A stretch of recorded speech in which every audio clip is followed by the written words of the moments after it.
I actually started with a life insurance and pensions company that moved me to Hong Kong. And then I went to the city and worked in a private bank. And then I got sick and tired of being in a really big company, right? Like literally feeling like I was part of the cogs, turning the wheels, a number, etc. And then I just quit. I got to a point where I was like, right, I'm done with all this corporate BS. Excuse my French. And I just quit, handed in my notice. And I think then I got to the point where I was like, okay, right, I am literally just making rich people richer or trying to cut costs somewhere. Like it's either raise revenue or cut costs so that profit, and I think I got to the point where I was like, okay, there's more to life.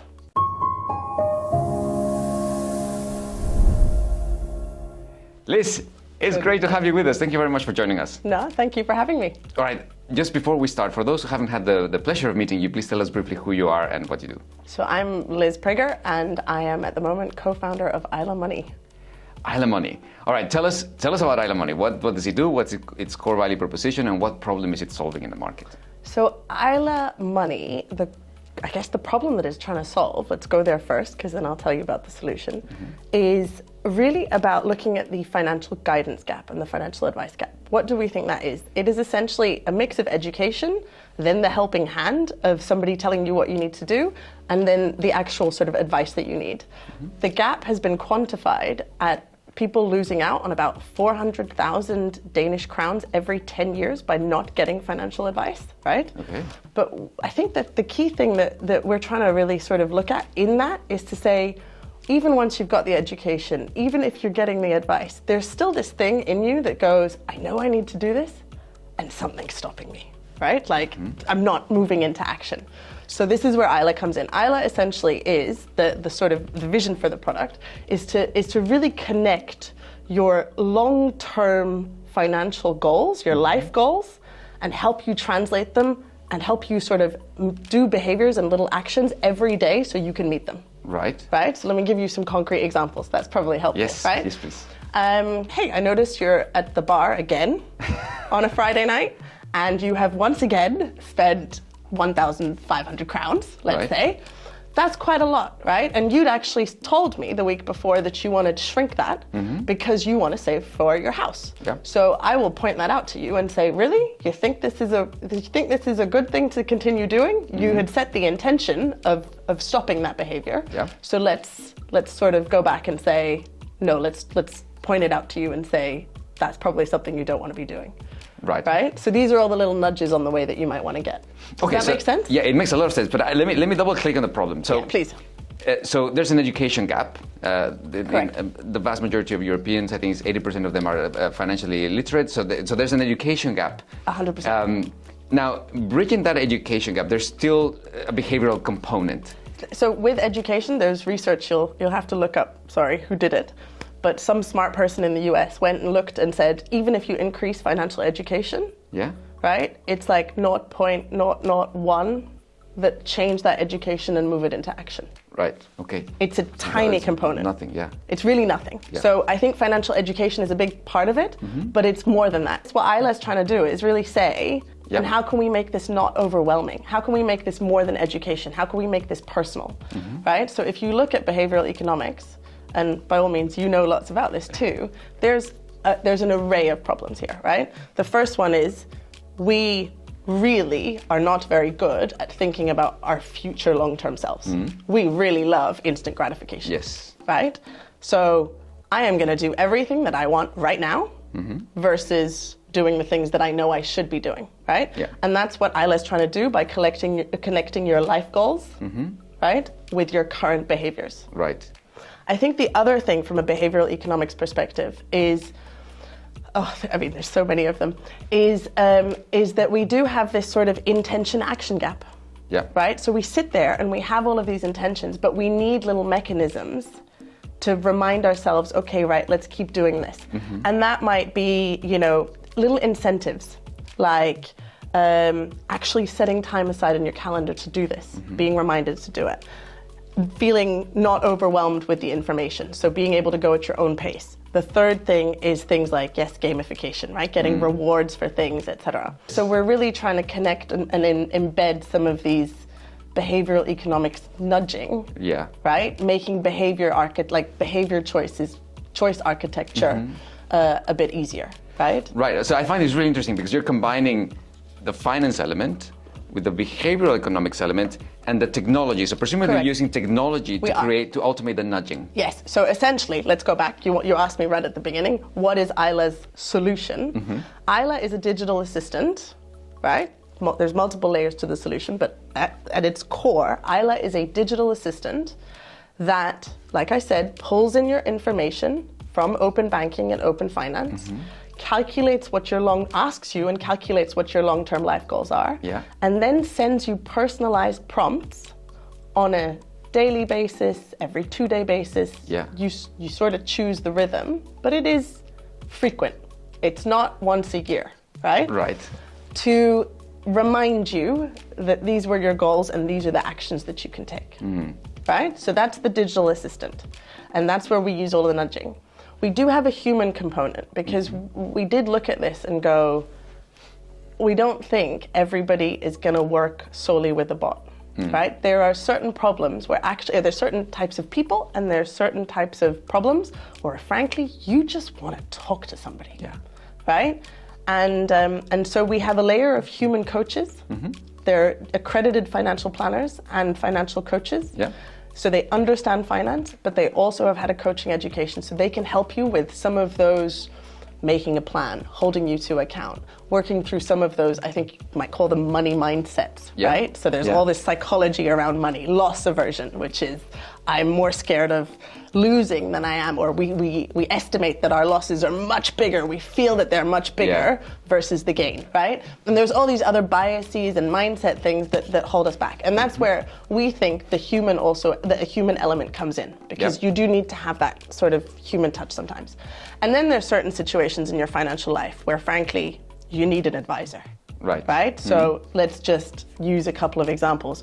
If you're going through, say, a divorce, or if you're planning your estate, right, for the next generation, or if you've inherited some money, right, there's probably certain genuine financial advice that you want and need.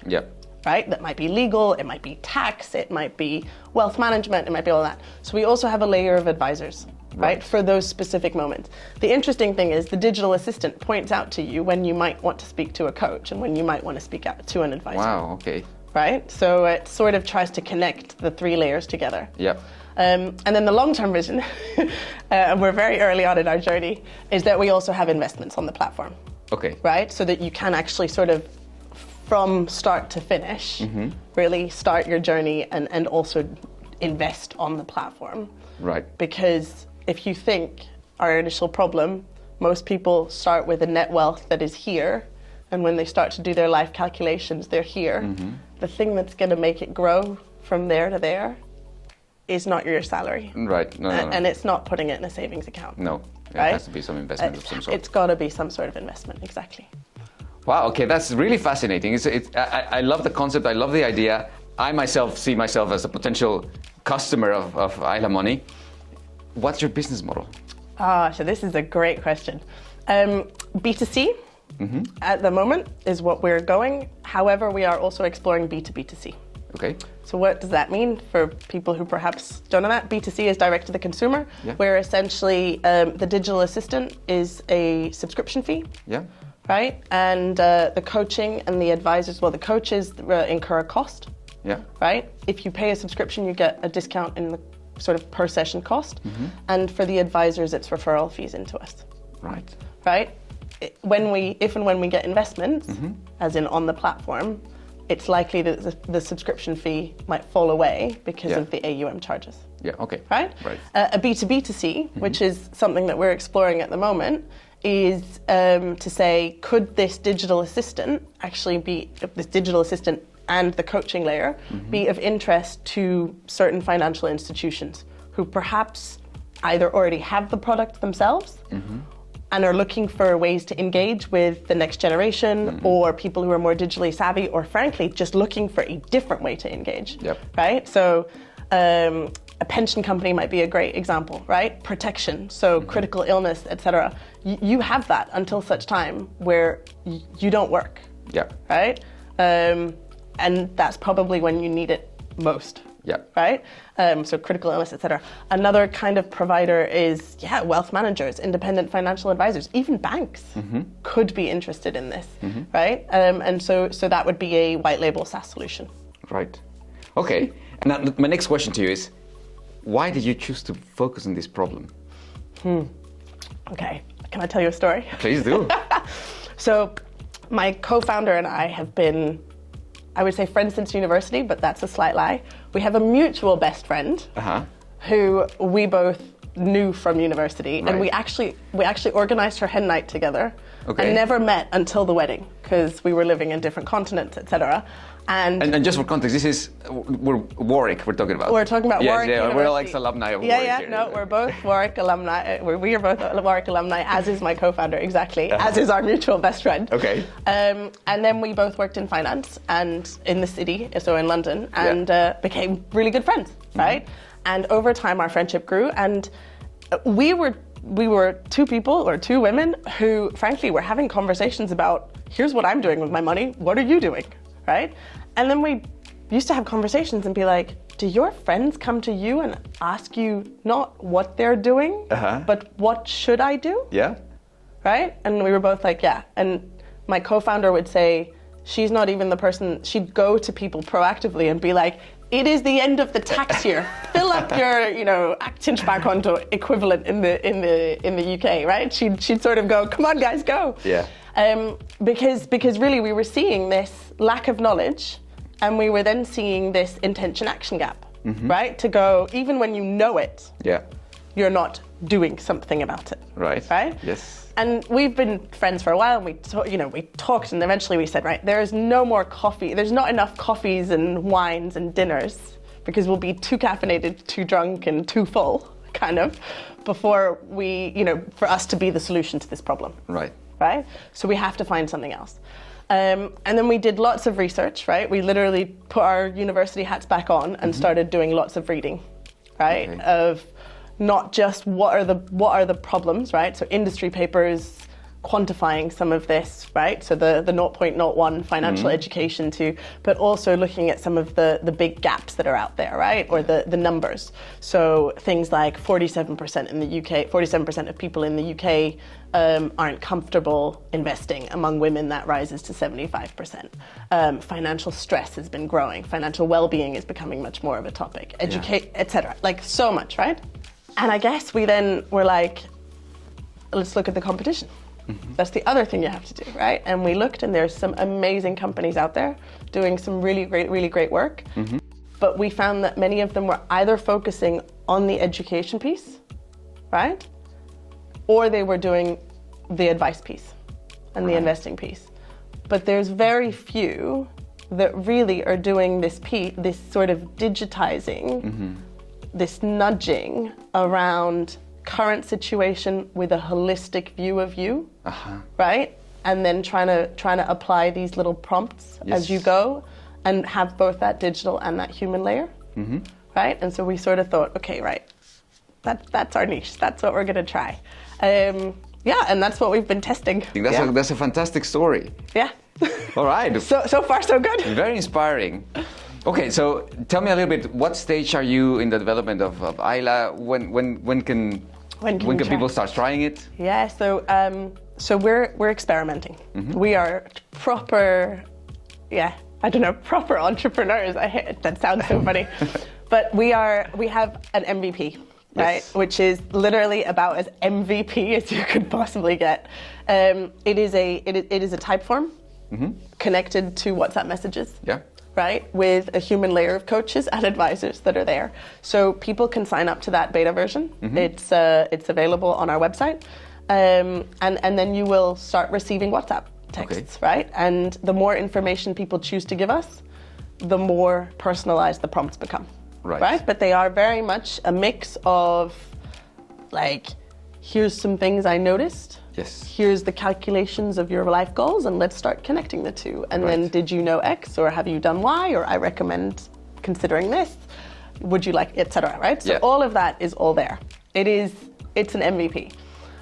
We have more and more people using it every day. So we're definitely enjoying that, and we're changing and testing the journey based on feedback, right? So we are literally doing the pivoting I want to say all the time, because it definitely feels like all the time. And the idea is to get to a couple of hundred users to also then test whether people will pay. Yeah. Right? So it's currently free.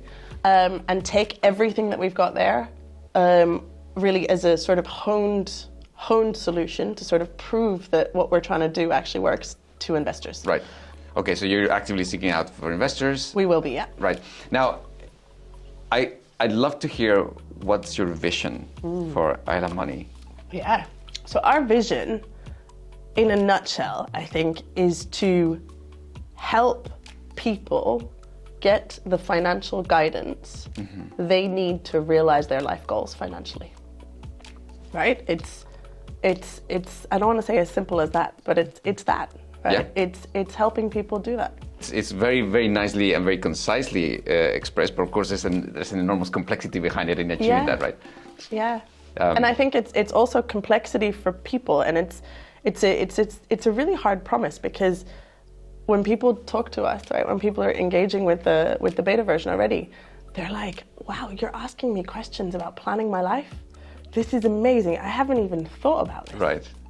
Right? And so we ask people what their goals are, and then we'll calculate it for them. And one of the things that happens a lot, for instance, is that they forget their retirement.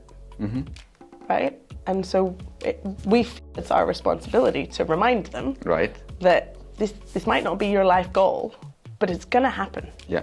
Right? So let us help you figure out what lifestyle you want. Let us help you, and then let's put a price tag on it. It won't be perfect, right? I know this number isn't gonna be like the be all and end all, but it'll give you an indication of, okay, that's a really big scary number, or actually I think I have 40 years to go, or I have 30 years to go, I'm already putting something aside. This is manageable. Right. Right? Why did you choose to become an entrepreneur? You mentioned you used to work in the city. Yeah, well, I've had a very interesting career, to be honest, and I still think I'm finding my path. Okay. Right? So I started in the city, then, or I didn't start in the city. I actually started with a life insurance and pensions company that moved me to Hong Kong, and then I went to the city and worked in a private bank.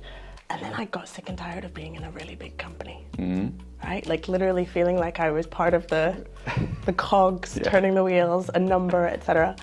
And I think then I got to the point where I was like, okay, right, I am literally just making rich people richer, or trying to cut costs somewhere. Like it's either raise revenue or cut costs so that profit, and I think I got to the point where I was like, okay, there's more to life. There's more to life, right? And so I went, and it was also a time where I was doing a master's at the LSE this time, and somebody said, hey, do you know what? I'm working for Asia's largest foundation, and they're looking for a director of strategy because they want to essentially solve cancer care in India. Would you like to do this? And I was like, what would my 80-year-old self say to me if I didn't take this opportunity? Or what would my grandchildren say to me, right? And the answer was, why the heck didn't you do this, right? Yeah. So I was like, great, we're going to India.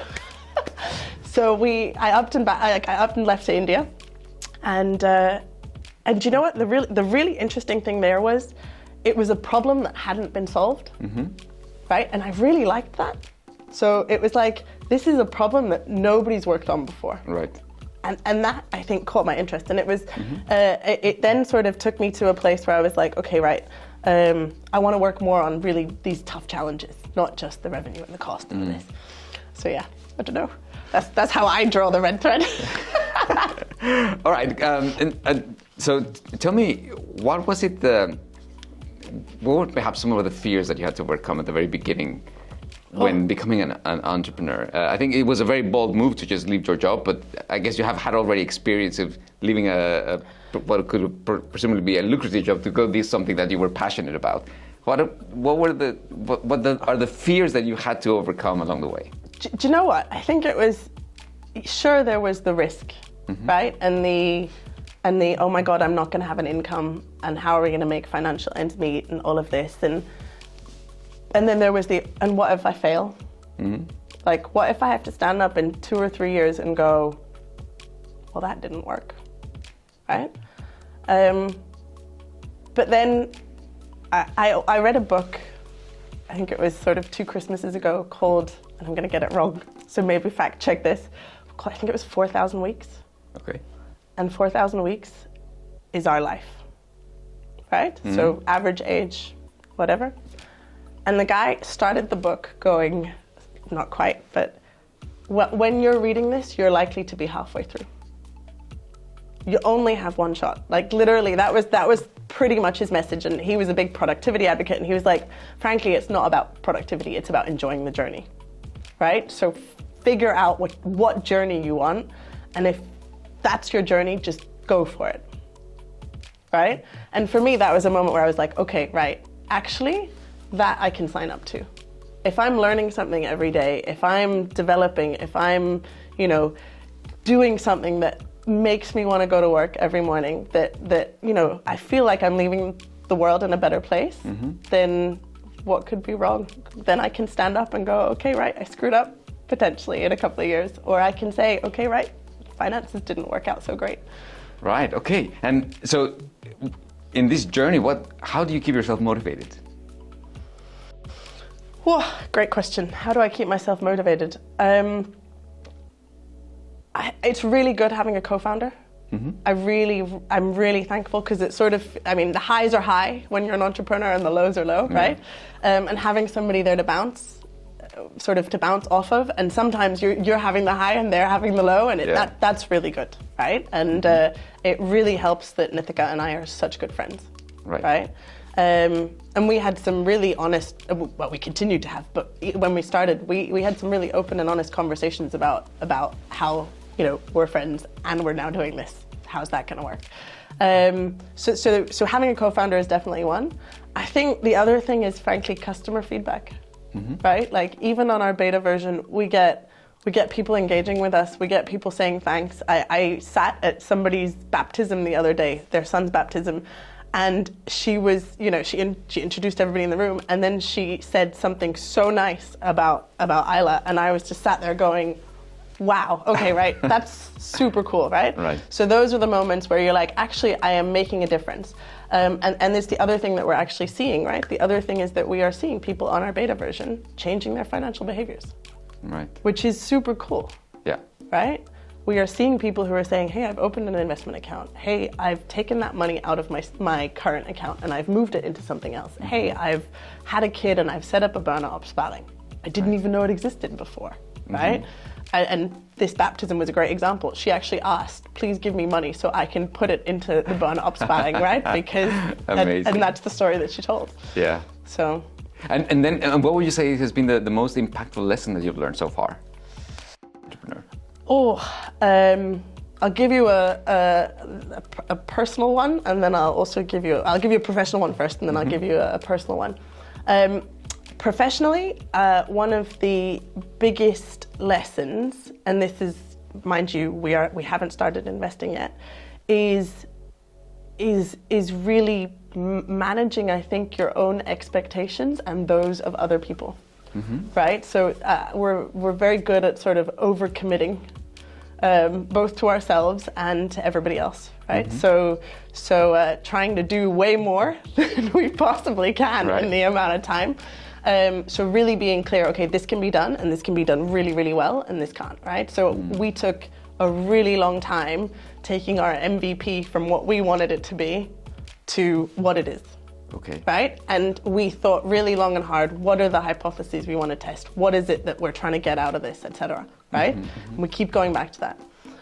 On a more personal level, I have to say it's actually balancing family with everything else. Yeah. Right? Yeah. I have the luxury of having 2 kids, but yeah, they wake up at 5 in the morning. We were talking, this is why I have my coffee. Right, the third one today.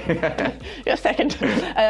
But you know, like I work late, right? And I still want to be a good mother to them, right? So really finding that balance, I think, is the thing, because all of a sudden it's not other people who are setting you the deadlines. Right. It's you. So. Right? It is yourself. It's your expectations. I think that sort of links the two, the professional and the personal together. Yeah. And And in your journey so far, do you have a proudest moment? There's been a couple, actually, you know? There's been a couple. The first couple of proud moments were those where people actually started being like, yeah, I've changed my behaviors. What I mentioned, like, I have opened an account, I am starting to do this. And when they stood up in front of others, and not just at this baptism, but in other occasions, and they've been like, yes, I have actually actioned something that Aila has taught me or recommended or you know, led me to. Those are definitely proud moments, because you go, even if this all goes tits up and we decide, you know, I've at least changed a couple of people's lives for the better. I've gotten them comfortable with investing or with setting up future plans, etc. So that's super proud. And yeah, then there's other moments where, you know, I got to be on live radio. Those are little moments where you just go, whoa, I never expected this. Right. So I think you have to take the small wins. There's no like single biggest moment, but there's all these little things that are happening, and you start to see the momentum, and you start to see the snowball, and I think that's what I'm quite proud of. Yeah. So, what's the most challenging obstacle that you've had to overcome in your journey as an entrepreneur? On a work front, right? I think it's been one of our toughest questions and decisions is the one we talked about earlier, which is what's ultimately going to be our business model. Both work, right? But it is a big strategic decision that we are still making, and it's really tough because it just is one of those, like, I can see the benefits of this, I can see the benefits of that, and I think our why is it so difficult? It's so difficult because we've started speaking to investors and they're pushing us in one direction. And while it is the direction that is probably the easier one, our biggest concern is that we lose our mission. If we go B2B, yes, it's a super useful solution and it has the potential to scale quite quickly and help lots of people who are banked, etc., right? But what we've always said is we want to help those people who are not getting the advice. Right. And those people who are not getting, or not even not advice, but guidance, right? And those people have an aversion. There's a reason that 80% of Europeans don't seek independent financial advice, right? So this is where we're sort of torn between the two. So we understand what our beta is for, and we understand what our beta is testing, but we know there will come a point where we have to make this choice, and we're already having those discussions. So that's that. From a customer perspective, the biggest obstacle for us, I think, has been somewhat twofold. One is we obviously, even in our beta version, ask for a fair amount of information, which we don't mandate people give to us, but the more information we have, the better your prompts become, the more personalized they become. It's in today's day and age, data privacy is super important and super front of mind, so we get it, right? But sort of trying to build in the kind of safety, it's not even build, we have all the safety mechanisms in place operationally, right? But bringing that trust, like portraying that trust to the beta version users, right? Because we are small, we are, it is a type form on WhatsApp. That is something that really we're trying to sort of figure out every day. And how are we doing that better, and how do we improve that? The other thing is engagement on the beta. We have a vast amount of people who are super engaged, and then we have certain ones that we don't. And we're really trying to figure out, like, interesting, what is it? And how do we tip that scale? Yeah. Right? So it's super interesting. And these are the challenges. All right, listen, now, we keep hearing that being an entrepreneur is one of the hardest things that you can possibly do in life. I guess probably there must be harder things, but it's one of the hardest ones, right? Because as you mentioned, you have the highs and lows, and because there's risk, and because you don't know where you're going to be able to make the bills at the end of the month. Would you recommend other people to take this path? Yes and no. I think if you're passionate about something And if you found a problem that's worth solving, and if you're willing to dedicate the hours, then go for it. And if you're willing to sort of say, hey, you know what? It's about the journey. It's not necessarily about the like it is obviously about the destination, but it is as much about the journey. Then yeah, I'm not convinced everyone is cut out for that. Right. Right. I think there are, and I think that's okay. There are so many amazing people doing amazing things to just keep our world going, right? And if the security of that and if the regularity of that is something that speaks to you, then becoming an entrepreneur probably isn't where you should go. Okay, Liz, well, thank you so much for taking time to come and sharing all this with us. No, it's all good. It's really, really exciting and very inspiring listening to you. Thank you. I can say that I'm anxiously waiting for the first version of Aila Money to come out so I can test it out. I love to give it a go. It's a problem that I have. And we'll be very much looking forward to seeing what solution you bring to the market. Well, you're very welcome to try our beta version. Okay, I'll have a look at the Typeform with the WhatsApp. Do it. Thank you very much, Liz. Perfect. Thanks.